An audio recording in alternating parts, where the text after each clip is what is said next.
Welcome to the Business Blast podcast. I'm your host, Tyler Wagner. This episode is brought to you by Authors Unite. Authors Unite provides you with all the resources you need to become a successful author. You can learn more about Authors Unite and join the free community at authorsunite.com. Now, let's jump into the episode.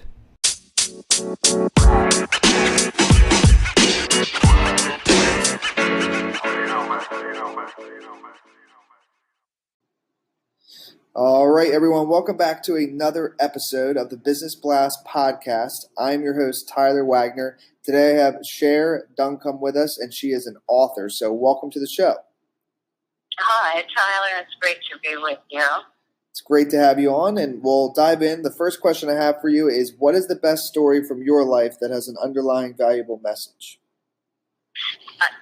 When I reached the age of 15, our family was going through some serious trials, difficulties with my father, and my mom pulled me aside and said, "You have a choice right here at this age, and you can become anything you want. You can go astray, you can be what they called in those days a bad girl, or you can go forward and make something of yourself in spite of it. If you go astray, people will say, well, I can understand because look at her family life, etc." Or she said, people will say, wow, she surmounted that and look what she did. And right then and there, at the age of 15, I knew I wanted more and that I was not going to let that situation hold me back. So that's what has driven me. And then in part, I think whatever gifts I was given just kicked in along the way. That's what happened to me. And what is the most valuable piece of information we should know that's within your expertise or industry? Well, I'm an author, and for me, there's what's probably considered a hackneyed expression, to write what you know.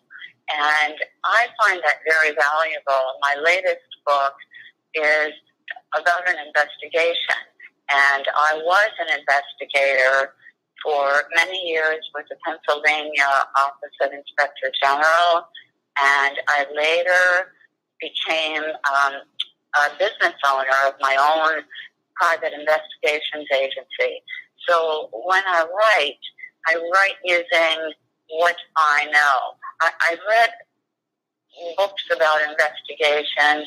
It seems it's been glamorized in many aspects, but unless you know it, it doesn't ring true when you're writing about it.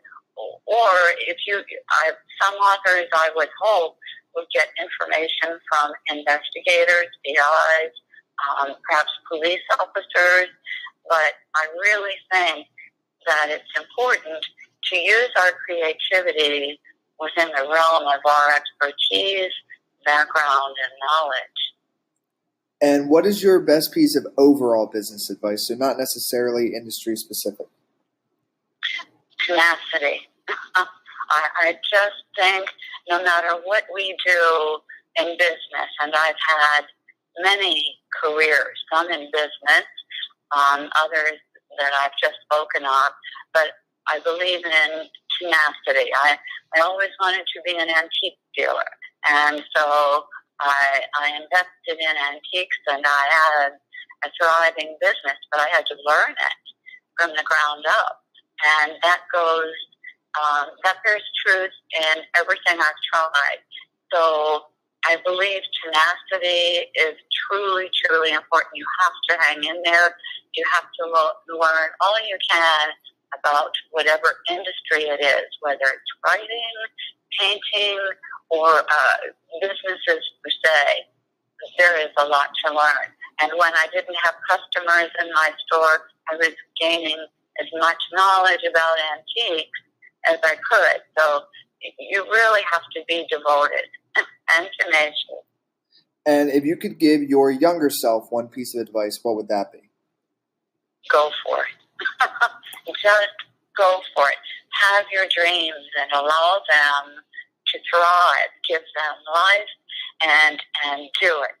What is the worst that can happen, really? I mean, we fail in life, and that's okay. You just get up and you try again. Maybe try something else. But I say just go for it. We're all given gifts.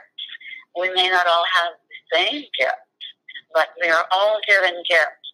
So I think that in a way, it's incumbent upon us to bring those gifts to fruition. And that's what I've done. And my many careers can attest to that. And in your opinion, what is the key to happiness? Two things, faith and forgiveness. Without those, I would not have survived a number of hardships in my life. We all face tragedy. We never know. We never know when it's going to happen. But certainly faith and forgiveness. If I'm able to forgive, I can move forward. And what is the best book that you've read, and what was the number one thing you learned from that? I've read many biographies. I loved the biography of Gandhi. But the best book I've actually read was South Abroad by Pat Conroy. And the reason I loved it is that he drew me into the characters. And when I closed the book, when I was finished reading it, I did it reluctantly because I did not want to leave those characters. So I think that as an author, if we can design characters that draw people in, where they can empathize with them or cheer for them or maybe even dislike them, I think it's very important. And what is your favorite quote and why? My favorite quote is, whether it's true, but I'll give you the longer one. Henry Wadsworth Longfellow, tell me not in mournful numbers that life is but a dream. Life is real, life is earnest, and the grave is not its goal. Dust thou art to dust returnest, but not spoken of as goal. That's my favorite. Yes, thank you so much for coming on. The last question I have for you before we let you go is, where's the best place for people to find you online? You can Google me. I'm all over Google. You can just Google my name, Cher Duncombe. You can Google my books, Dandy Dancing on the Second Floor, or my most current book, Coal Hollow and Echo in the Abyss. Both books are on Amazon and also on LinkedIn and on Twitter. Perfect. Thanks again for joining us. We really appreciate it. Thanks so much, Tyler. Have a wonderful day. The podcast you just heard was published with Anchor. Got something you want to say to the creator of this show? Send them a voice message using the Anchor app, free for iOS and Android.